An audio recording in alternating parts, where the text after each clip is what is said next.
ប្រព័ន្ធទឹកអាយុកាលជាង700ឆ្នាំនាំទឹកពីខាងក្រោមទៅគប់គង់លើភ្នំកម្ពស់ជាង200ម៉ែត្រដោយគ្មានប្រើប្រាស់ម៉ាស៊ីនបូមទឹក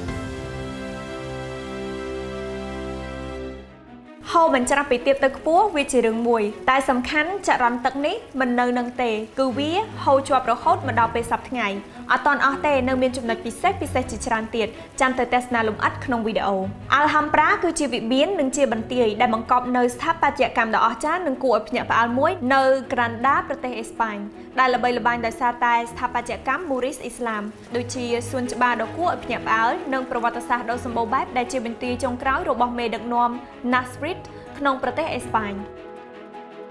វាជាតំបន់ស្ថាបត្យកម្មពិភពលោករបស់អង្គការ UNESCO ដែលបានបង្ហាញពីចម្លាក់ដ៏ប្រណិតក្បឿងរស់រវើកលក្ខណៈពិសេសនៃទឹកនិងរចនាសម្ព័ន្ធយោធាការពារជាមួយនឹងរាជវាំងដ៏ប្រណិតនៅក្នុងវីដេអូនេះយើងនឹងលើកយកមកបង្ហាញលម្អិតពីការរៀបចំនិងការគ្រប់គ្រងប្រព័ន្ធទឹកនៃរាជវាំងនេះដោយសារទីក្រុងនេះសាងសង់នៅលើភ្នំប្រព័ន្ធប្រឡាយទឹកដែលមានស្រាប់ហូរទាបជាងទីក្រុងរហូតដល់200ម៉ែត្រហេតុនេះគេត្រូវរៀបចំកែប្រែទិសដៅនិងប្រព័ន្ធទឹកឲ្យបានល្អិតល្អន់បំផុតមើលទៅដូចជាធម្មតាស្ទាក់ទឹកគេពីខាងក្រោមដើម្បីឲ្យហូរទៅខាងលើហ្នឹងតែអ្វីដែលពិសេសហើយនឹងអស្ចារ្យអត់ទាន់បានបោកបង្ហាញទេសូមទស្សនាវីដេអូនេះឲ្យចាប់សិន